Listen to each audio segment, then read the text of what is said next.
Hello and welcome to the Digital North. This week we actually had a little bit of technical difficulty with our recording, and I wasn't able to begin recording until about 5 to 10 minutes into the conversation, so that's unfortunate, but it shouldn't be too hard to orient yourself once you begin listening. This week we'll be talking about the 2016 film by Joachim Trier, Louder Than Bombs. He's a Norwegian director, and this was his first English language film, so I was pretty excited to watch it. And this was my recommendation this week. So, since unfortunately you weren't able to hear it in the intro, I just want to make clear that some of my favorite parts of the film were the use of the fantasy sequences, which was a big part of the point of view shifts that we got throughout the film. I thought that was really nice. I really enjoyed the non-linear storytelling and how we jump around a little bit without, getting to know our temporal bearings. I really like the cinematography as well. It's not overdone. It's not boring and simplistic. There was just enough going on in the cinematography to keep me interested and engaged, and we get into that a little bit later into the episode. But for now, I just want to say welcome to today's episode of the Digital North, and I'm Ryan Hamilton, as always, and joined with me yesterday, rather, were Nate, Thomas, and Jonathan. So, without further ado, I bring you today's episode. I think maybe that was a little jest to the audience about maybe cyclical stuff, or like you see it and you're like, wait a second, wait, is it all happening again? And then it's like, wait, it isn't, but you made me go there. Yeah, wait, what's going on? At first, I thought that because I was watching it on a website that may be of questionable legality, I thought that whoever downloaded it did it wrong. Sure. And so I thought, like, for a little bit after it went to the old man, I'm like, did this just switch films or something? But then, yeah, it was impactful. I agree. When it brought it all together, it's like tying a very beautiful knot. Yeah. Oh, a beautiful knot. Aw. Not just a effective knot. No, a beautiful knot, An like a bow-in knot. pleasing knot. Mm-hmm. Yep. Giggity. But I thought the time jumps were also pretty cool. It kind of felt like a series of waves the whole film, and you kept progressing on this big kind of wave of the film that's kind of slow moving. But when a wave hits something, there's always the refraction, and some waves go back, and so there's some waves kind of going the opposite direction too over the big waves. And so it kind of felt like you were traveling along with this film, and then every so often you'd get the backwash wave, and you'd be carried in the back, and then you'd be How much dope did you have to smoke to come up with that? That is That's nice. It's like the reveries of the digital world, just talking about the problem of water. Yeah, well, actually, it's the problem of water. I have the quote right here. Read it back. Interconnection and representation and sequentialization, all similar to the issue of water. The issue of water.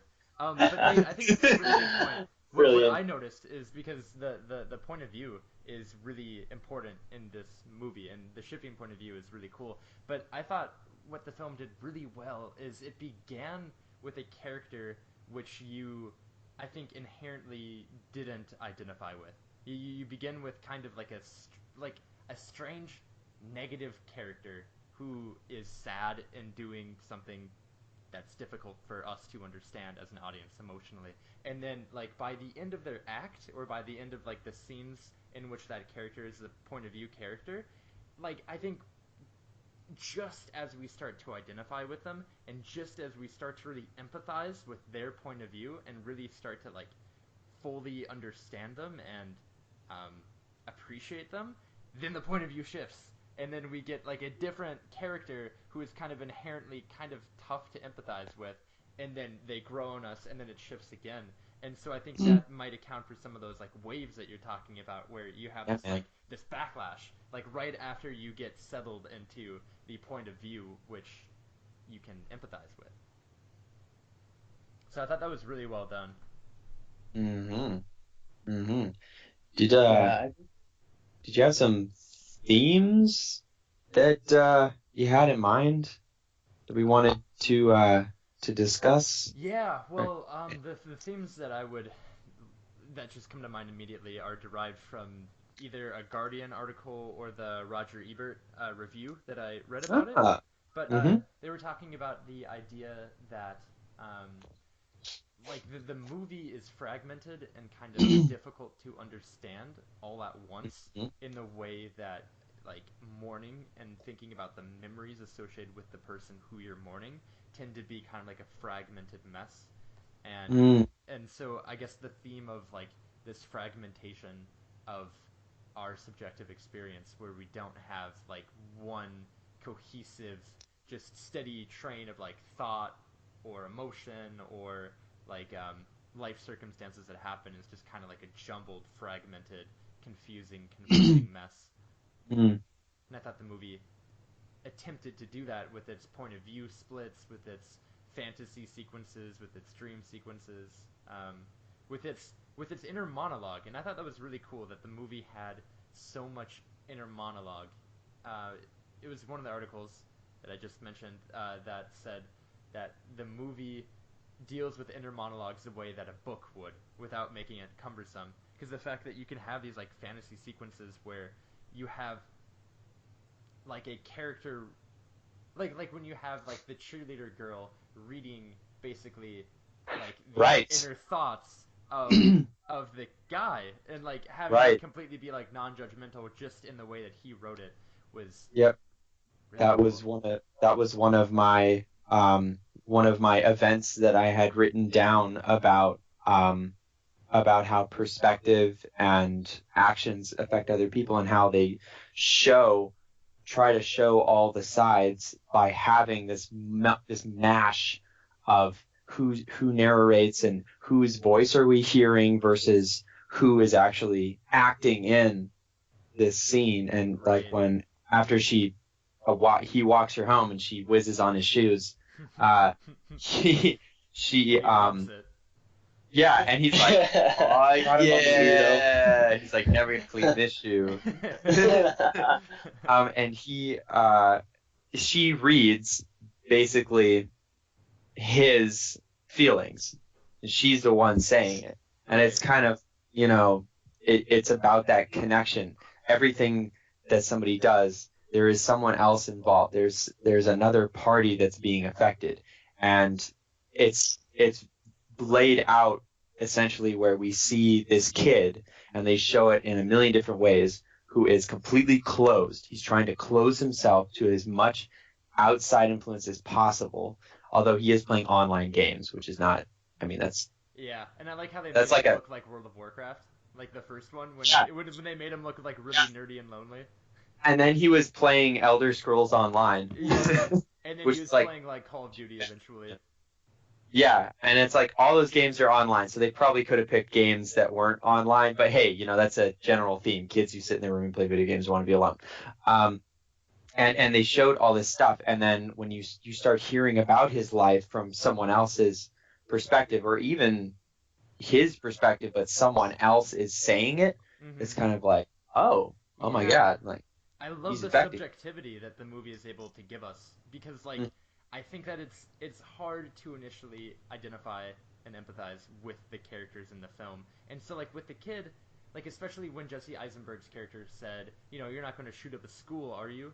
And then the kid doesn't respond. And like by the end of the film that like that is not an issue that he is going to deal with.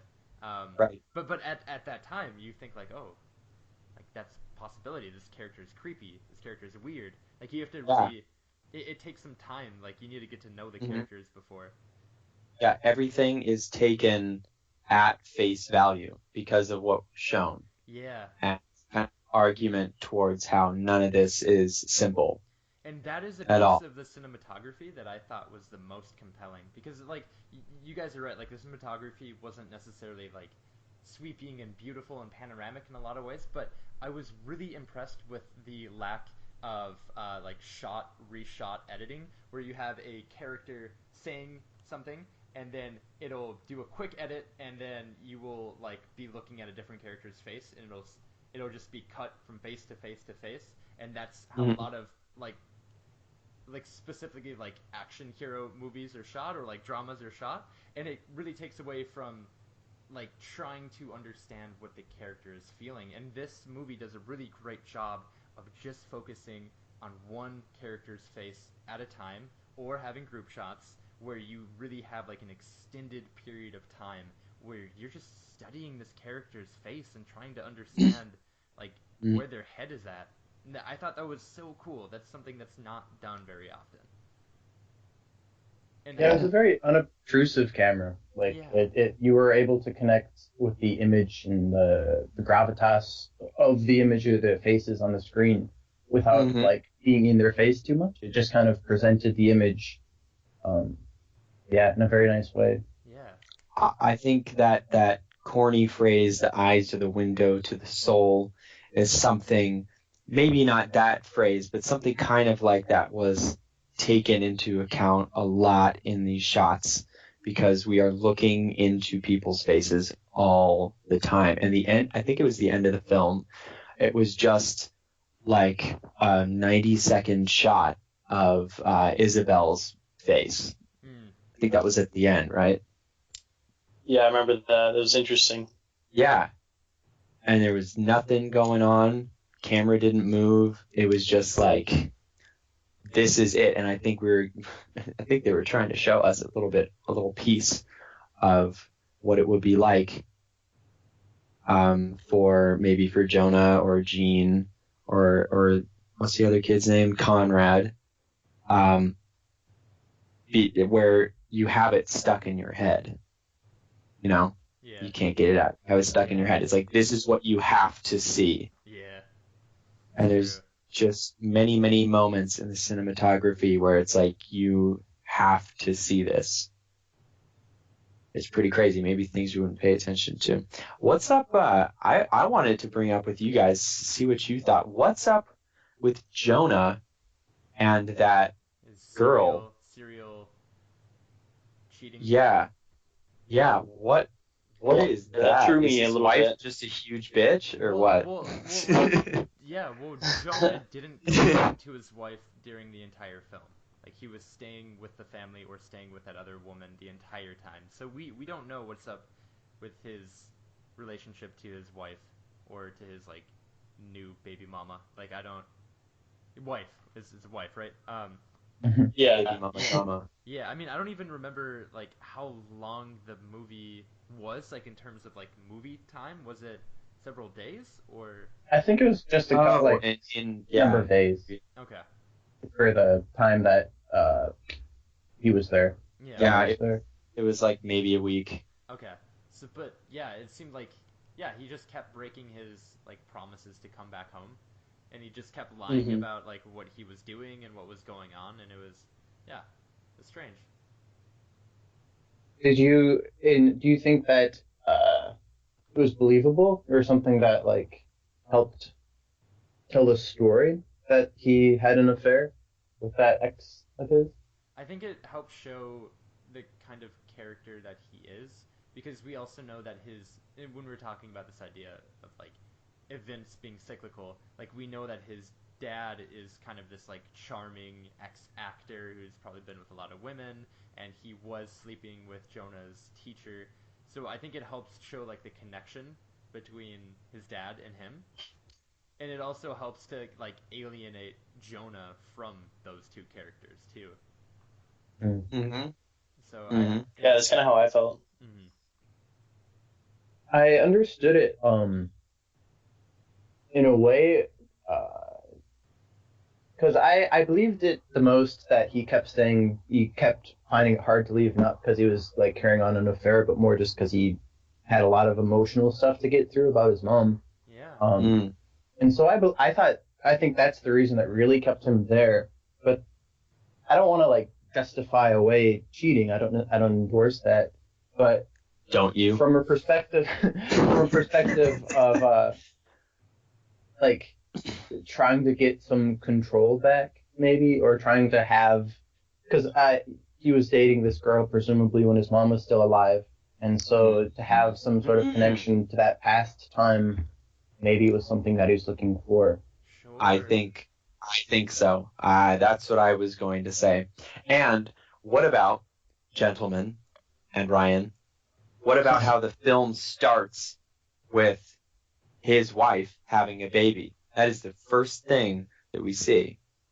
Right, and so like he's going through like another huge life-changing moment. Like it's not just his mom dying, but it's also like a different stage of his life. Right. Beginning a new stage of his life, and he's having trouble going back, but it's really not, he's not having trouble going back to his wife. I think he's having trouble going forward. You know, but we also immediately in the first couple of like scenes, we have him meeting with that woman and her mom is dying, right? So like at the very beginning of the film, we have life and death, and we have the idea that like life can happen when a couple doesn't necessarily seem like they're happy with each other, and so like it can happen under like less than perfect circumstances, but also death.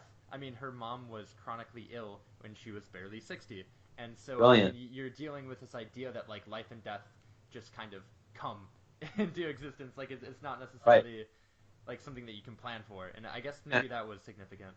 And I think it's much more, I mean, that first scene doesn't really mean as much until you've seen the rest of the film, because you find out that I think life and death, that's brilliant, and the past and the future, like looking back and moving forward. Yeah, totally true. You see moving forward right there, a baby. That's a new chapter in the life, right? Yeah, and then you see the past.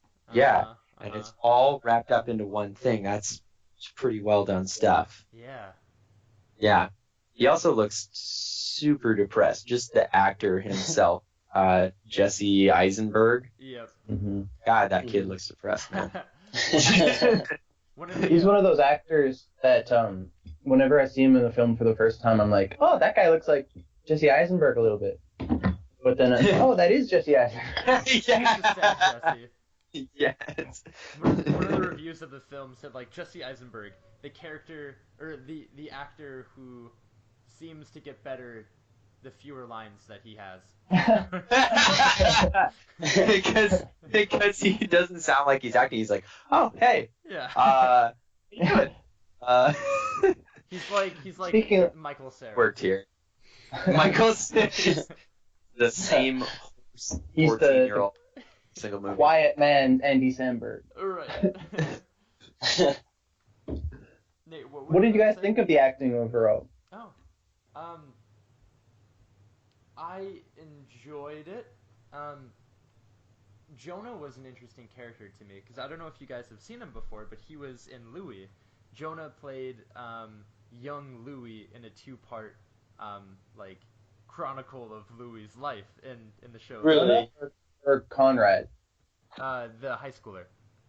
Is that Conrad? That's Conrad. Oh, yeah, shit. yeah. Okay, I've been getting Jonah's older brother. Conrad. We're talking about Conrad. Louis Armstrong or Louis C.K. He played Louis, and he played a similar, like, solemn, like, stoner, like, disgruntled. Yeah, that's where I recognize that guy. Yeah, that guy has pretty great deadpan stare. Yeah. Yeah, he did. Pretty great. When he's in class and he's giving the death glare to the teacher. Yeah. And oh shit! Like, I felt something die, and I wasn't even in the film. Yeah, that'd be a creepy kid to have in class.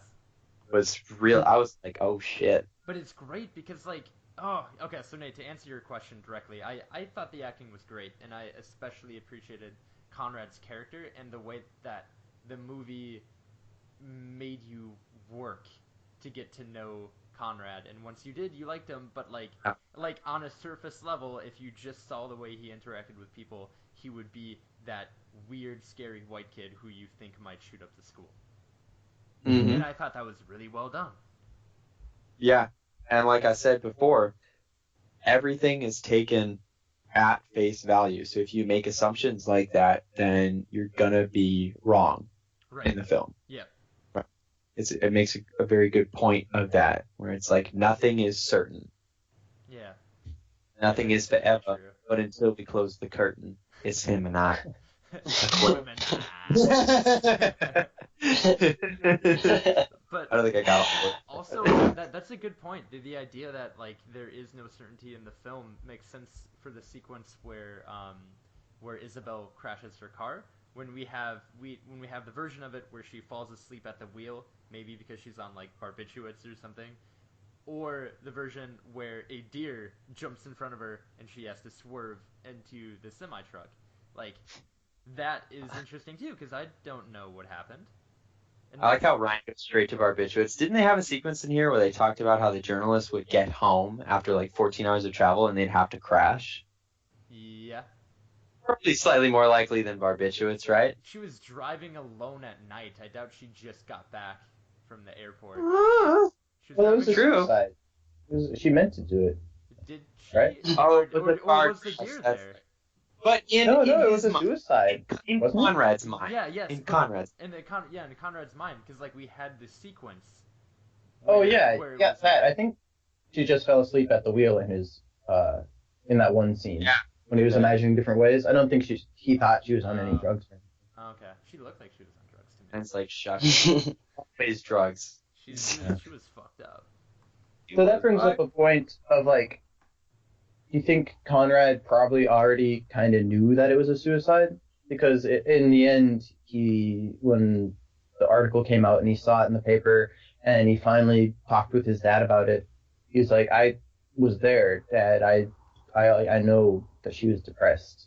And so these fantasies that he has about the deer or falling asleep, more than like just imagining ways she could have died, they're really fantasies in his mind. Like he knows that they're not true, but he's reinforcing like a way to cope with it.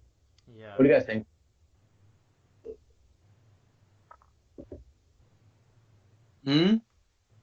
Yeah, I'd say I'd agree. I think because I just kind of saw him as fantasies mixed up with his dreams at first, but yet now that you say that, it does kind of make more sense that it was just his way of coping with it, because I didn't really catch that last line that he knew that she was depressed, because they did bring up the suicide right in the beginning where he's talking about writing the article, and I guess I didn't really make that connection that he kind of knew in the back of his mind that she was depressed and she killed herself and it wasn't just an accident, and I thought he was kind of just remembering his mom and kind of just being in a dark place, running these moments through his mind. But yeah, that does make a lot more sense that he was just trying to imagine something else, something better, an accident. Yeah.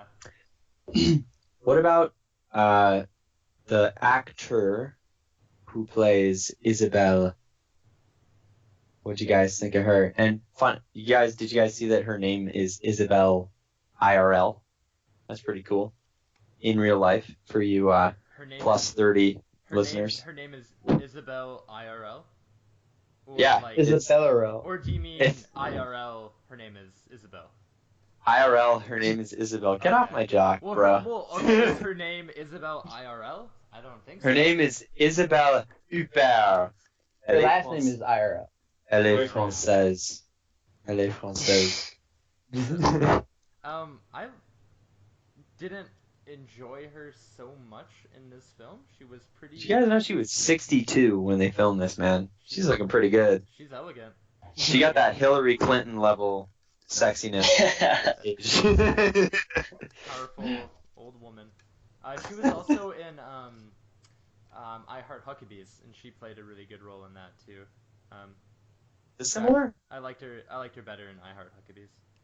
Woo! I thought that Such she a was a strong little bit letter. too cold. I thought that she was a little bit of a like unsympathetic character. I got to like appreciate her more when like the photographer was talking about, the photographer who had an affair with her, the other reporter. When he was talking about like how hard it is to come home and to like be in this limbo between like wanting to be out there reporting and wanting to be home with your family. which was a really cool sequence as well because he was explaining that, and then you heard it in Isabel's voice for part of it, so you assumed that she felt the same way, although that was just one of his fantasy sequences as well. Zing. I thought that she was a little bit unsympathetic. Like other than that moment where you thought like, oh man, maybe she had a hard time. Like, Oh, because you thought her acting was not sympathetic enough for the role. yeah, or like the character Mhm. itself. Like, I think that there's a lot of ambiguity and a lot of things that we can draw just from those long shots of characters' faces, and I thought that Mhm. most of the time she was kind of cold and Mhm. unwelcoming, and I don't know that But she needed to be. but she's Mhm. also depressed. We're not really viewing her in her like vibrant youth most of the time. Most of the time when we see her in flashbacks, I think she's already like in the midst of depression. Yeah. And so where you jump on with the characters like Conrad and you don't really empathize with them at first, and then you follow kind of through and see the deeper currents.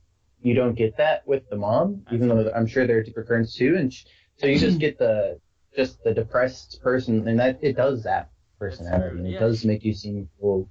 I guess And maybe she's like the character in the film who is the object, and all the other characters are the subject, right? Like it's all directed towards It her. revolves, yeah. Yeah, but you Yeah. don't get her point of view. That's true. just gonna turn on my video just so I can do this. You're gonna like raise your eyebrow, No, I just want to do what you did. slapping some butt. I don't know what you did. Stirring cookie dough upside down. Wanted you to see it. I mean, no one else can see what I'm doing. I'm gonna try to do it like we're in a courtroom and I have to type it out. Ryan is holding up his left hand like a claw. as if like a claw, yes, up in the air near his face, and with his right hand is making a more closed kind of small circular movements inside of the sphere created by his left hand claw. So he just made that movement while, what did you say? It's like circular, and then he just starts doing that on the screen. When I Like- can't like finish my thought verbally, I hope that people will just be able to infer what I meant through my body language. Works great for a podcast. Yeah. We should note for the audience that Ryan is pretty much constantly making this gesture. That's Yes. true. That's It is. very constant. It's thing. Yeah. You know what else works great for a podcast? Trying to describe what I was just doing with my hand and taking away from the comment that I just made. Hey man. I don't What actually. comment? I don't even remember what I was talking about anymore. Something about Isabel Yeah. being cold That's what I was going to talk about. lady.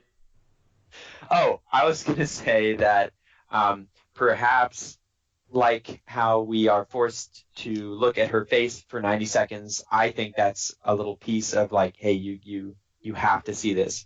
This is what's happening to the characters, is that they are forced to just relive all the moments they had with her. They're forced to like see her, right?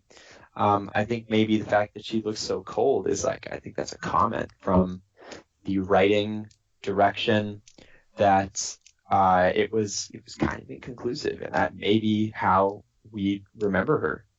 That's what she was like, and that's how the children remembered her. And a lot of the dialogue in the film speaks towards, at least towards the end, from reporter guy Richard, I think it is, right? Richard, her fellow reporter, that she loved her husband. She always wanted to be with him. She wanted to be with the kids. There was this really rough dichotomy with her, and I think that that's what they were seeing, is that outwardly that's what they got. She was a little bit cold, but really she was struggling to find ways to be comfortable being loved by them and being around them. Well, I think and it's all interesting, as we were saying, that like because we have no point of view for Isabel, we aren't sure that what the reporter reported on was actually how she felt about it. Because in those moments where we had her narrating, she was narrating, she was like parroting and complimenting the things that Richard was saying, which makes it sound like Richard was just saying all of it, and then in some of it we got it in her voice, which I think leads to the ambiguity, because I don't know that that's how she was.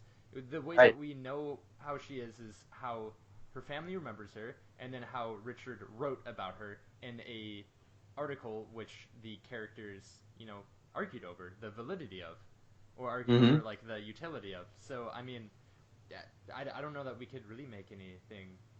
I guess you're right in the point that it is ambiguous. what Yeah, and what they even feel about furthermore, her. like her death was also ambiguous in the end because did she kill herself because of what she saw as a reporter? Did she kill herself because she felt like her home life, she just couldn't take it and she didn't understand how to be with their family? Or did she kill herself because going between the two was tearing her apart? Mm, It could have been all those things, other things too. yeah. I mean, ultimately, like, she killed herself because she had depression. Yeah. And there's probably a lot of causes that went into that depression. The depression itself is like a disease unto its own. Yeah. I don't think it was just one factor that's like, oh, I have such remorse for cheating on my husband, I'm gonna kill myself. Right. Yeah, I think she was just really heavily depressed. She was sick. I thought it was really poignant, the part when she was narrating a little bit, and I think she said something like, when I'm home and I realized that none of them needed me because they are so used to living without her. Yeah. And so, yeah, I can imagine it was a combination of all those factors, Jonathan, that fueled into this depression, and then the depression itself. I don't know. Excellent stuff. Before I go, I wanted to mention something that I brought up in my opening statements, and that was I'm referring to it as flipping the script. I don't know if that resonates with anybody or if that is an accurate term, but that's what I'm going to call it. I kind of talked about how there was a before the newspaper article came out and an after the newspaper article came out, and the movie kind of pivots on that one event, and it's all about that. Before that article comes out, Conrad says, or rather, Jonah says to the dad, you probably shouldn't. You probably should talk to Conrad. He's not doing so hot. Like, he's not doing so well. He says that. Right? Conrad says that about Yeah. Jonah. No, Later he on, says though. that later on. Oh, okay. Before the event, before the newspaper, Jonah says to his dad before he goes down the stairs, he says, you should talk to Conrad. He's not doing so well. Okay. And then after that event, when they're in the car, Conrad and Father Gene are in the car. Gene looks at Conrad and he says, am I so hard to talk to? And this is after he like spits on the teacher's face. Mm. That was after the article came out. That was that was when they were back in their room. Sorry. Yeah, that was in Yeah, the room. it was back before they were both in the car. They're pulling up. He's like, am I so hard to talk to? Gene says to Conrad. After the event of the newspaper, everything flips around, and Conrad says to his dad, when they're in his room, he says, am I so hard to talk to? Because his dad didn't tell him about the newspaper articles. He's like, am I so hard to talk to? Exact same words. And then shortly after that, Conrad says to his dad, you should talk to Jonah. He's not doing so well. So this idea that what we do, our communication affects other people is being shown here through that idea where there are two sides to everything. Yeah. There are sides to the movie, there are two sides to the story, and it all just flips around, and it's like a giant, they're like shouting that like there's two sides to everything. Everything that happens, there's another reaction to it. And it's really beautiful in the movie because we have characters and people that we know, and when these characters don't communicate, when they don't open up to each other, this is what happens. No one knows what's going on. Even though they're all related and they're all going through the same thing, they don't know how they all feel about it. The dad doesn't know that the son is struggling with his wife. And he also doesn't know why, and the son, Conrad, doesn't know about his mom. And it's just this web of people not misunderstanding each other.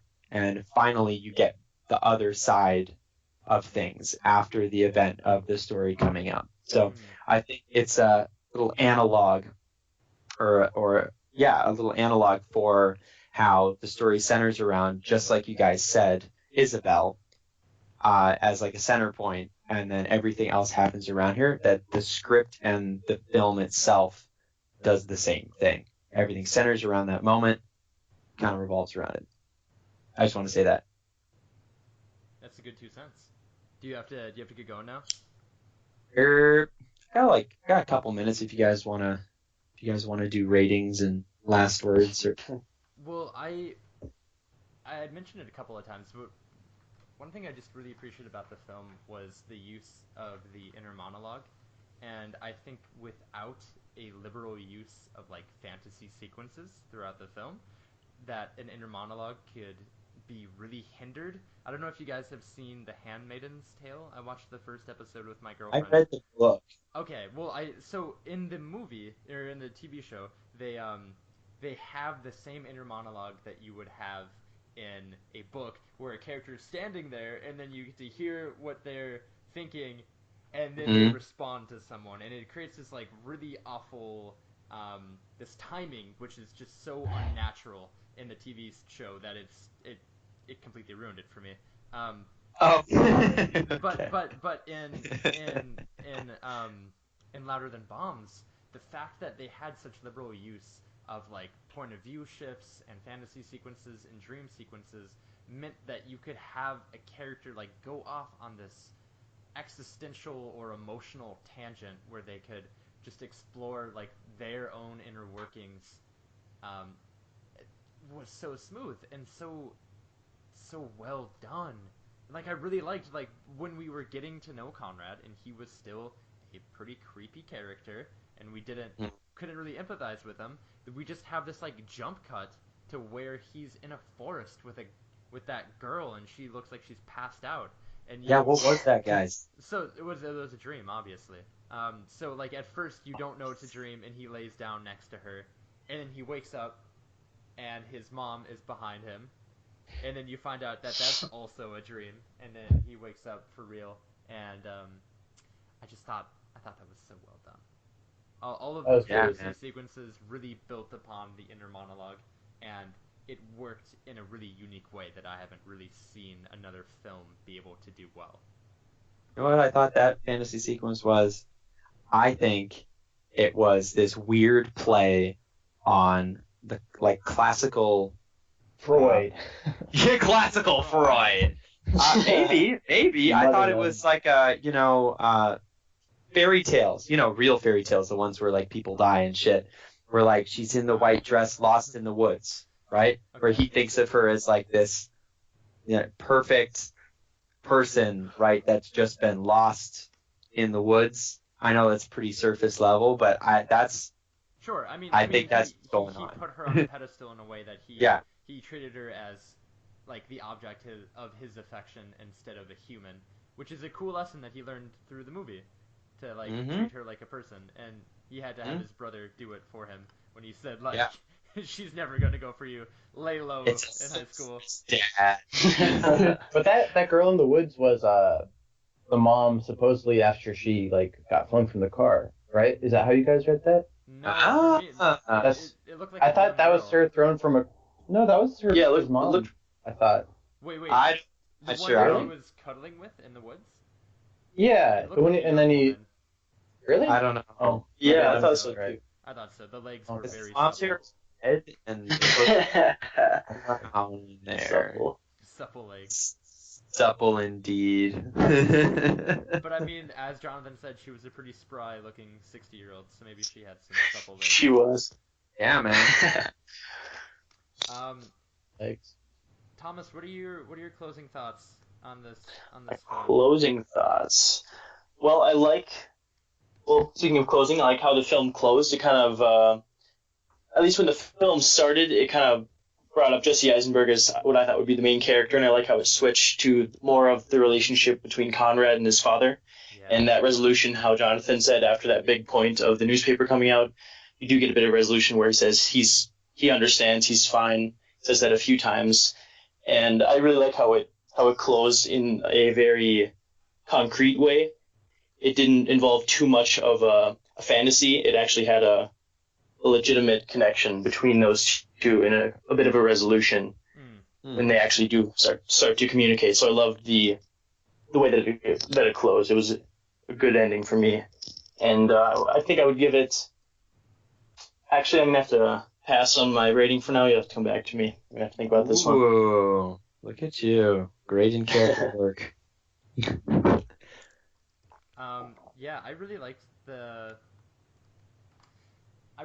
exploration of like how emotions and memories will kind of just pretty much like not be under our control and are a confusing and fragmented and messy thing to deal with. And I really liked the way that the film used point of view to show us a character and then get us to love the character and then immediately like yank that security out from beneath us and like put us in another uncomfortable situation. So I thought like that was so well done, and without those elements the film would be so different than it is. So I have to give it 3.5 extramarital affairs out of 4. Wow, man. I enjoyed the film too. I thought it was a pretty poignant exploration of grief, in the different kind of ways it manifests. I was wondering throughout the film how long, because the meat of the film with all the flashbacks and stuff takes place in that the visit of the elder brother Jonah, and I was wondering how long after the death that was, because they said it's been a couple of years by that point, right? Yeah, I think it was. That's what I think it's like 2 years or something. Yeah, 2 years. 2, maybe 3 years. I thought that was interesting. It shows you maybe how long some issues have been going unresolved with the dad and the son. Yeah. One of my favorite scenes was when Jonah, the older son, came and interacted with Conrad, and how Conrad's character opened up to him in a kind of like a very brotherly way. I thought or sibling way. I thought they did that really nicely, how the brother actually kind of opened up a little bit to the older brother who and I like is acting. He didn't pussyfoot around either. He went from like complete reclusiveness and not speaking to like read my journal. You know, like 0 to Like he's wanting to share. You can tell he's wanting to like somehow convey his emotions, but he just for some reason can't with his father. That being said, I think the character who's maybe struggling the most is Jonah in this film, and I thought they hinted at that quite a bit, and you can kind of connect the dots. There's that one flashback where Jonah is like lying in the bed coming home from college or whatever, and his mom comes in or says goodnight and just lays beside him, and he's like, she says something to the effect of like, you're the reason when you're here I feel happy. Like I'm able to have a reason, and think of how guilty he must feel, even though it's not his fault. You can't it's not his fault that your mom killed himself. Like I'm sure that has passed through his head many times. And so coming back to that house where he is just like sitting in all of his mom's stuff, I think it really kind of made him retrogress in how he's maybe gotten over it, and because he's just back in that environment where he's used to feeling like guilty. And so I thought that was really cool, and he still had to be like that, the strong older brother, and he still had to be for Conrad and for his dad, to give his dad some sort of like tangibility. And so I thought they conveyed that really nice. I thought it was a interesting beginning. It had an interesting end. It didn't resolve anything. Life doesn't get resolved. And I would rate it overall probably 5 out of 6 different ways to crash into a semi. Woo! It was just Wow. a dream sequence. Out of 5. Brutal, Nate. Okay. Will you rate it using the claw and like I- head turning I gesture? the sideways cookie dough mixing, whatever we're gonna call The it. Cookie Man. Dark Cooker. I don't know what's going on. Cookie Man's my Uh, rap name. It's official. Of course it is. Only does. Can't believe we didn't have a. I can't believe we Actually, didn't have Iggy Smalls quote this time. Yeah, I'll edit it in. I'll edit it. Guys,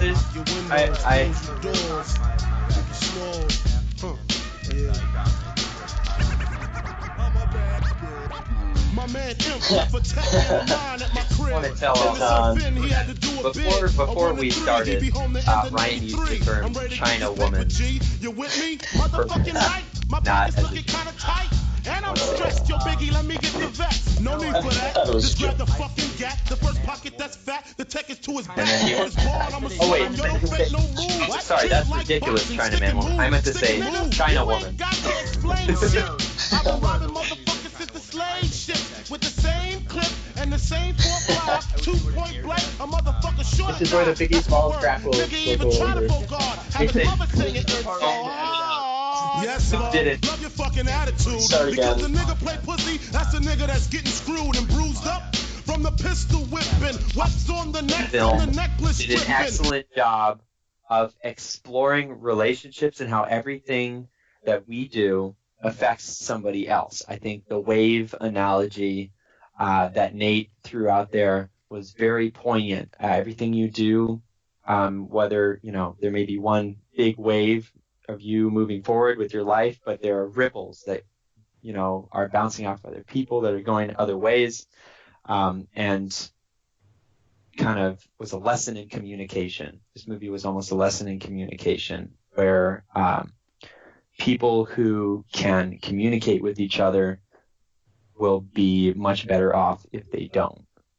I think that taking everything at face value and not making assumptions is fine, but taking everything as it is, looking at all angles, listening to all the different sides. I think that this was an argument to that end.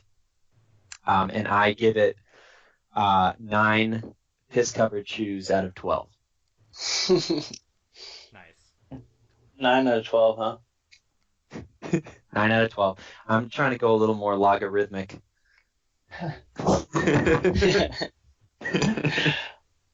Yep. All right. I've got my rating. It is 4.5 weirdly symbolic dreams out of 5. Ooh. Okay, Thomas. 4.5. I give your rating system 5 out of 7. But- That's I'll my take it. your rating I'll take it. system. But that's a non-logarithmic scale, which he's using there. Okay, Ooh. I give it 6 out of 9. On a logarithmic scale. I give it 10 out of 1,000. On a quadratic scale. Logarithmic.